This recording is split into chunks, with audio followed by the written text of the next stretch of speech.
Welcome back, and let us resume our discussion on the offset cancellation circuit that we started with. Before we go further, any other questions in the discussion that we had? So, we looked into once again the negative feedback operation, how the amplifier is able to follow the signal at the positive terminal, and then we looked into the basic mechanism for the offset cancellation that we can apply to our comparator circuit. Now, let us go into the circuit issues that must be addressed to implement this operation in the comparator that we have designed for our ADC operation. For that, there are several issues that we need to look at. First of all, for the overall operation, we need to make sure that the DC bias point is intact. So, we need to see the DC bias point. We need to see the non-idealities of the switches.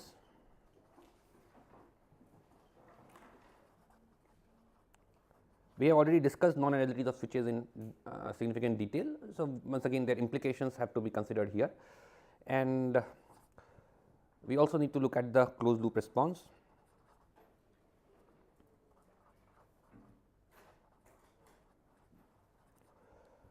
And finally, if I ultimately have to apply this operation on my circuit, I need to look at the input interfacing.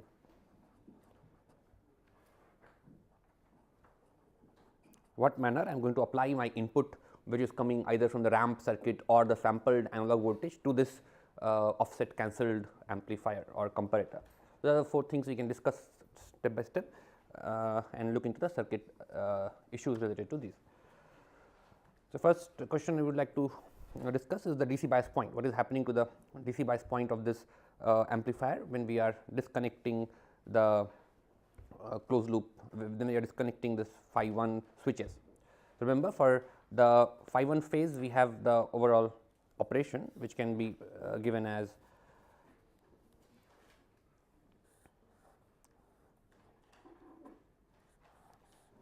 a voltage follower, you have the VOS, and at this terminal you have a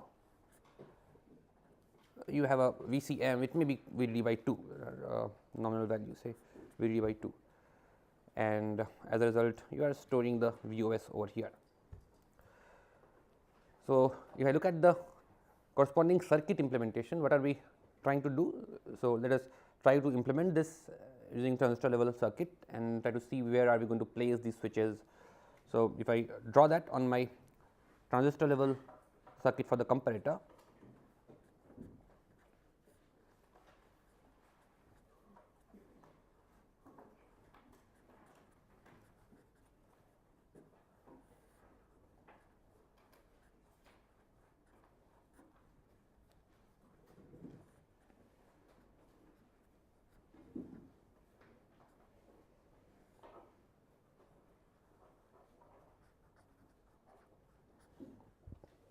so this is our positive input, and we are connecting the first switch at the positive input, which is supposed to connect this to VDD by 2 say.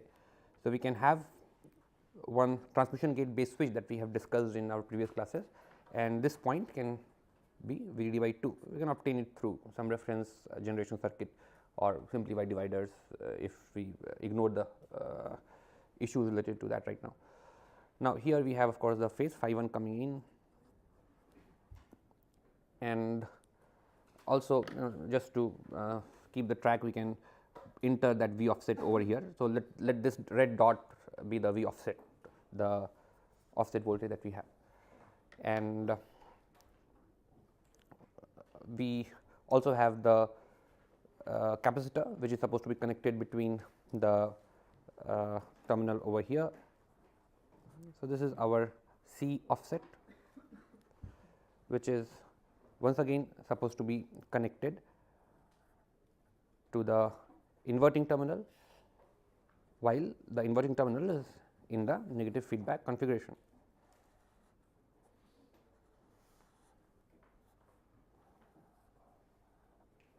So, this is also driven by phi 1 phase, and finally, the output once again should be connected to this point. So, you have another switch coming over here, which is also driven by phi 1 phase.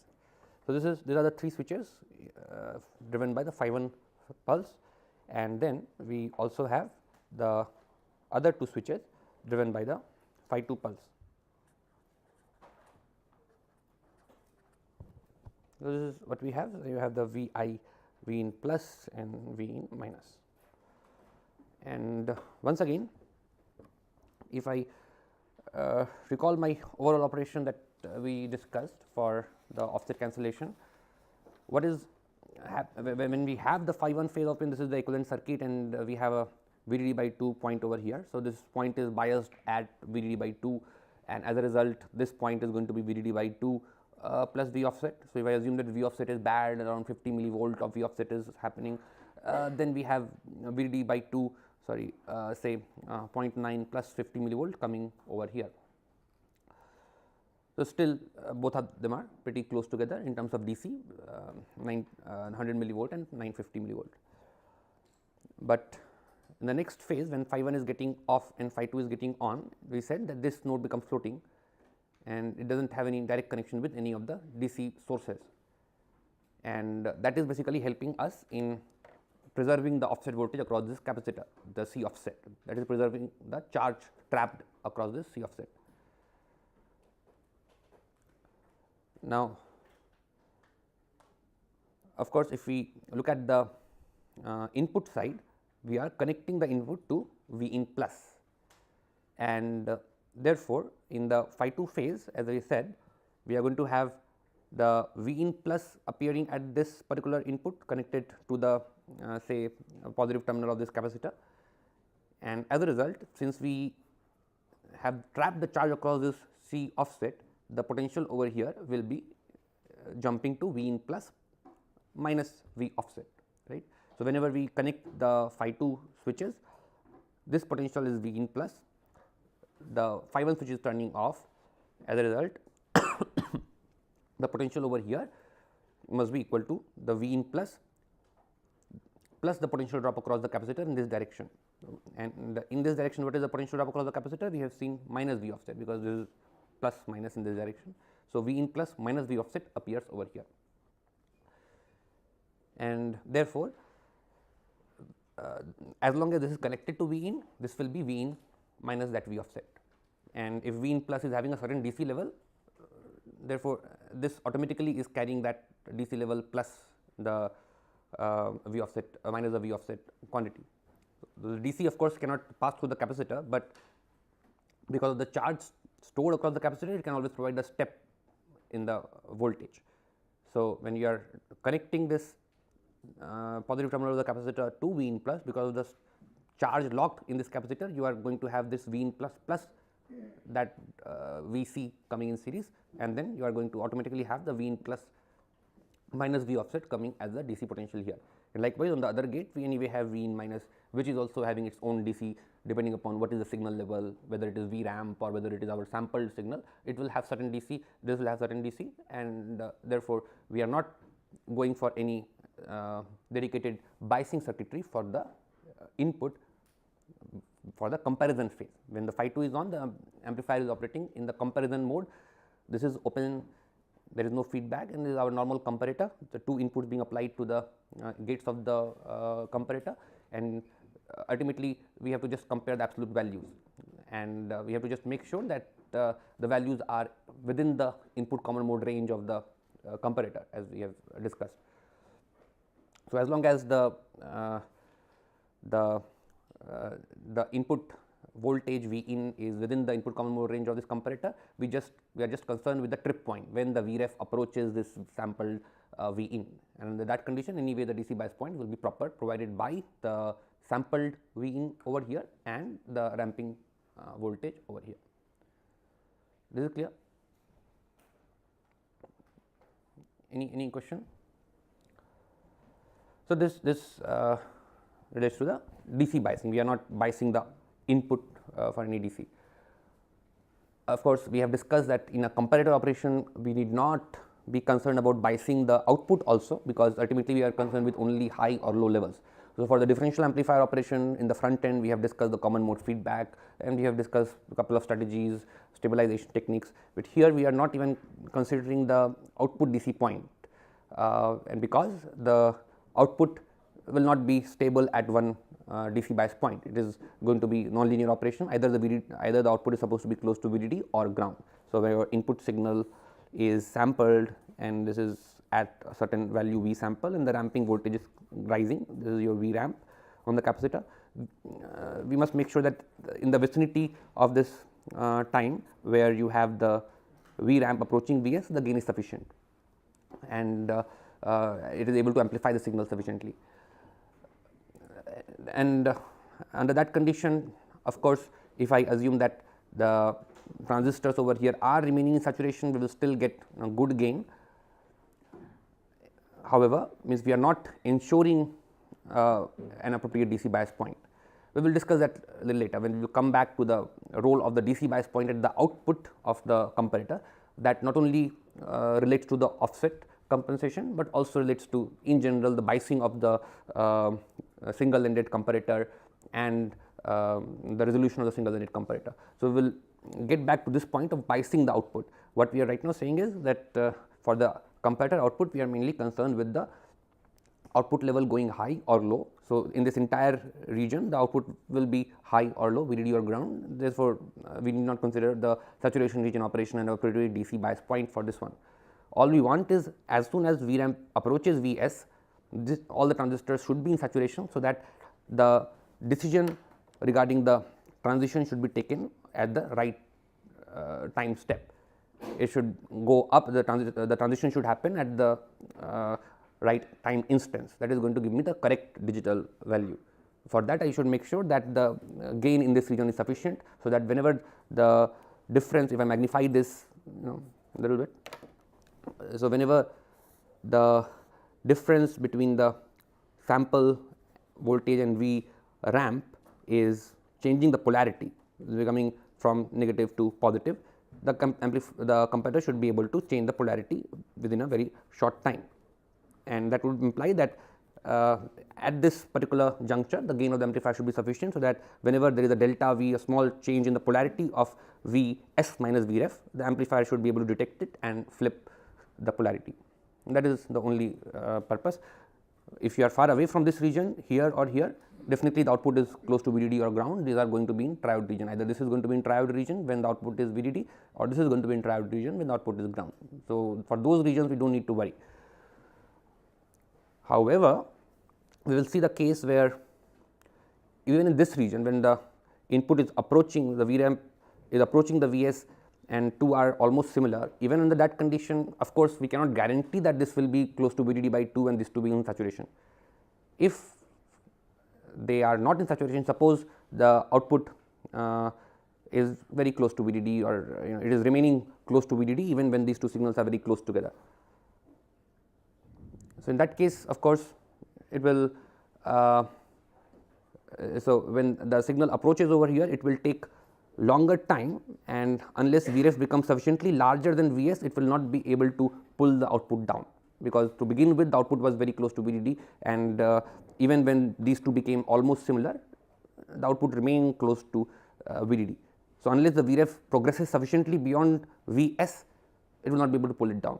So, that effect is also captured in the form of offset voltage, that what is the minimum difference in the Vref and Vs required, so that the output flips. So, that effect is also indirectly getting captured in the offset voltage, if you consider this.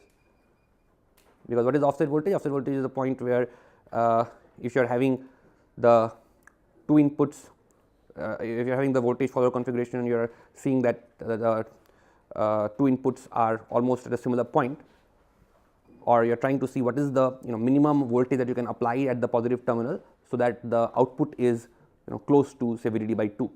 So, that is what we are looking at, and therefore, that difference or that voltage has been anyway stored across the C offset. So, that is also having the effect of the uncertainty in the output stages captured in V offset.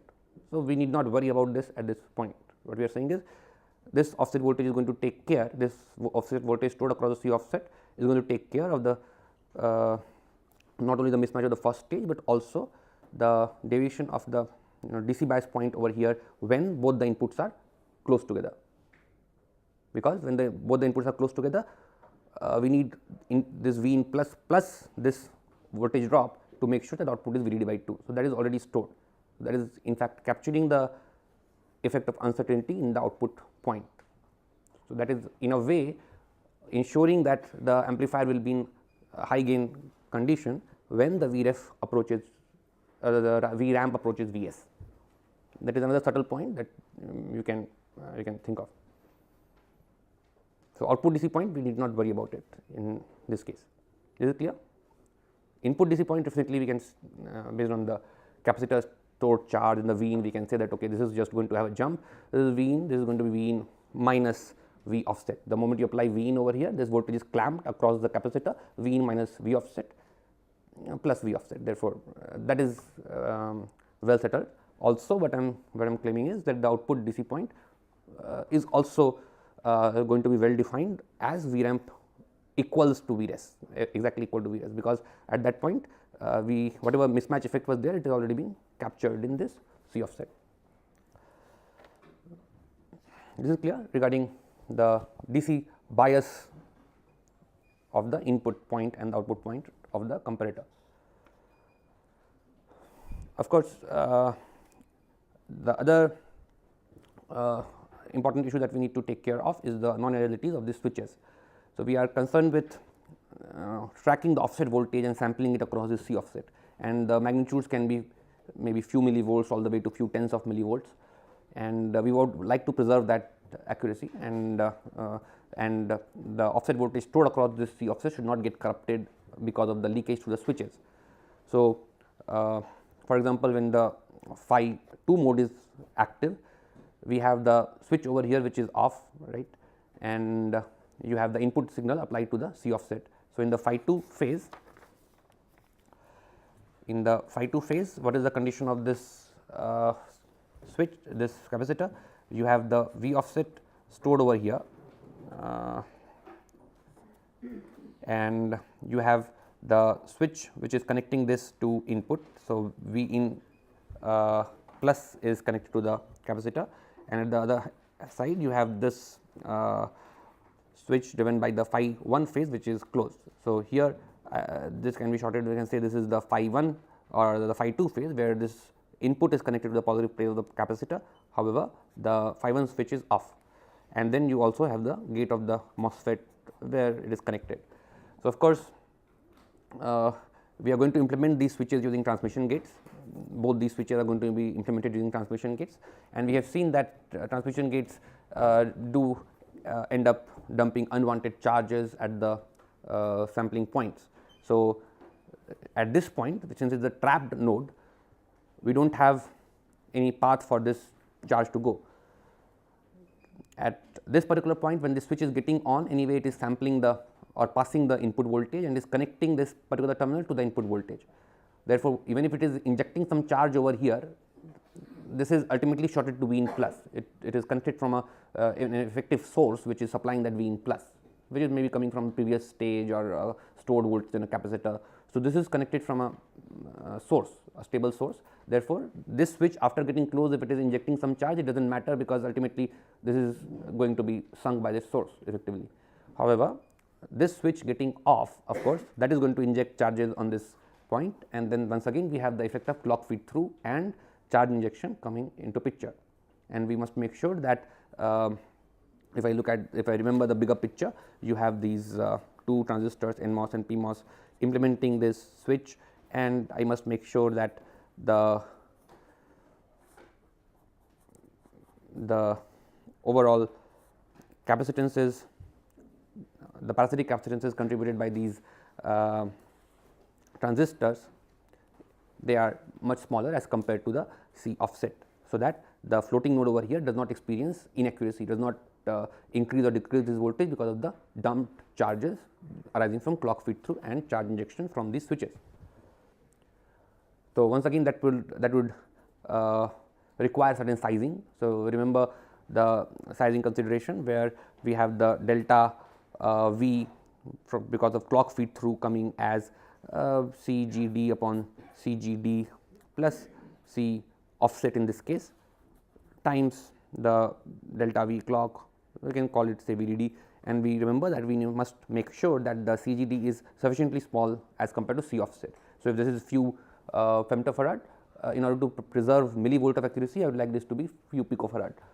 So, if you use minimum size transistor CMOS technology 180 nanometer, this can be close to 1 femtofarad. In that case, at least this would tell me that I should have at least say 100 femtofarad to few picofarad of capacitance for the offset capacitor. So, this is first concern, and of course, the second concern is stability of the offset voltage in presence of leakage. So, of course, we know that this is not a ideal switch. We have the leakage paths through this switch, and also you may have some gate leakage through this MOSFET, which is going to disturb the total charge stored over here. Ideally, if the total charge stored at this point remains clamped, then only we are having a faithful storage of offset voltage across this. But if that charge dissipates, it has path to dissipate, then of course, that stored voltage will diminish or change with time, and it will not give us correct subtraction from the applied input.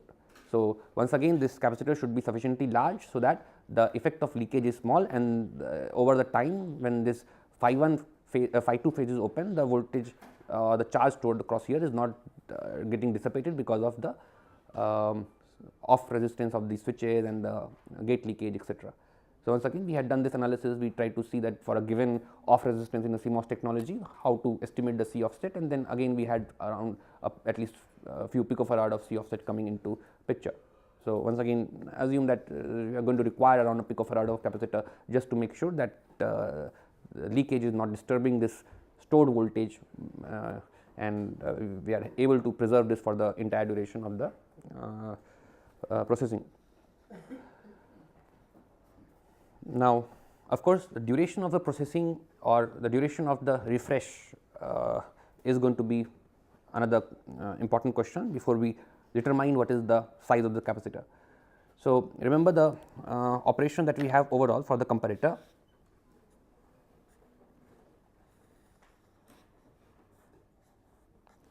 So, we have this sampling pulses T sample, which are possibly getting on periodically with the required sampling rate. We discussed the sampling frequency was around 250 kilohertz for 7-bit digitization. So, the clock that we are having, it is going to have at least 127 pulses between the two rising edges, that is going to give us 127 levels or 7-bit quantization. That was the design decision that we made in the beginning. Now, where can we apply this offset storage, where we can apply this phi 1 phase and the phi 2 phase? That is an important design decision. One possibility is that we apply the phi 1 phase aligned with Ts. So, we can use Ts for the phi 1 phase. So, during this Ts phase, when the comparator is not operating, I can use the phi 1 switches to store the offset voltage across the C offset, and in between we have the phi 2 phase. This is basically the phi 2 phase. So, in that case, the RC time constant once again is going to be similar to what we had for the sampling capacitor.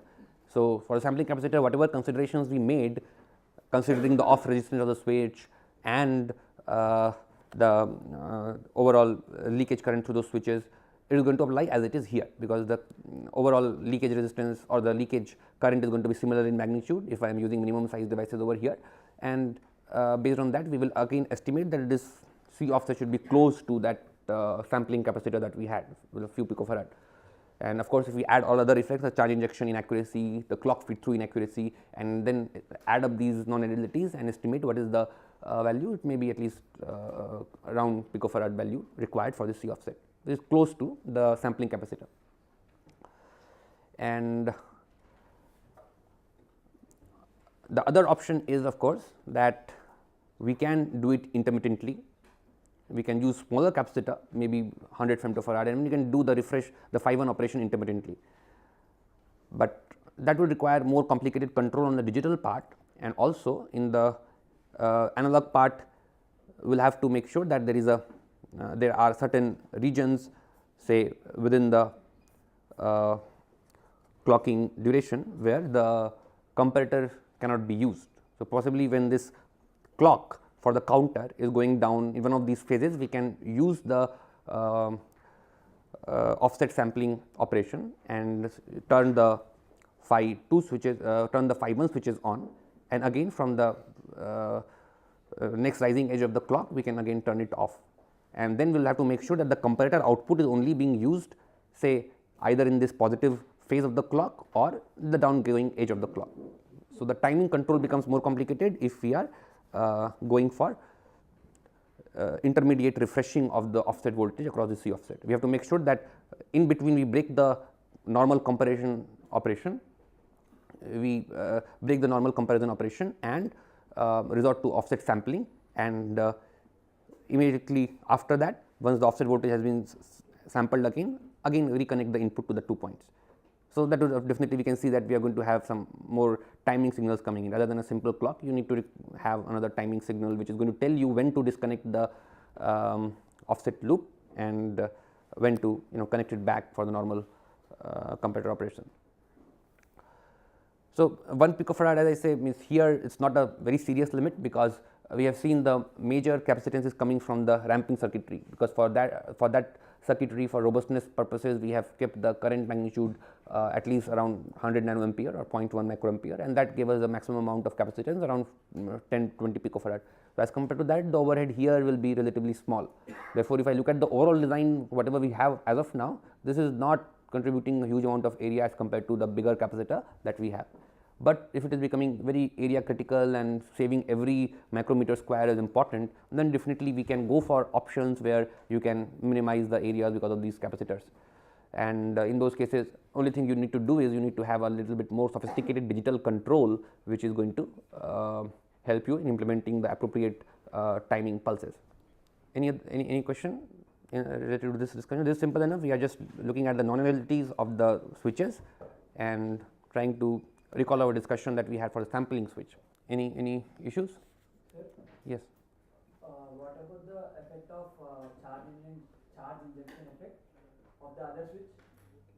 As I said, the other switch over here, when it gets say open for the sampling the input voltage, there anyway it is connecting. When it is getting open, it will be absorbing charge, and as a result, of course, it will extract some charge from this point. But under that condition, it is ultimately going to deploy the V in. The V in is going to be connected to this particular node, and therefore, during the turning on phase, even though it is extracting some charge to form its channel, both NMOS and PMOS of this gate, but you have a source over here which is supplying V in. So, ultimately this node will be charging to V in. When however, it is turning off, when this switch turns off, there also this node is not floating node, because in that phase, if you see, you have this node connected to the feedback loop and going here. So, output over here is controlled by the output voltage of the amplifier. Only if it is a floating node, then that stored charge injected by the switches will be playing role. Whenever it is having connection to the other circuitry which are controlling that voltage, then of course, that additional charge will be taken care, it will be getting absorbed in the amplifier. So, both when it is getting on and off, it will not be causing trouble. Sir, what is the problem if we do not switch off the VDD by 2? Then what is the signal over here? Signal is VDD by 2, you do not have anything, this is DC potential, there is no DC signal. Potential, then we have to give only signal, then it will be. No, then the charge across the capacitor is not constant, you have dissipated the charge. So, if it is floating, then only the charge is locked over here, and then you have the overall charge trapped and the voltage drop. If you connect it to VDD by 2, then the charge is gone. Okay, let us take a short break and then resume our discussion on the details of the circuit design.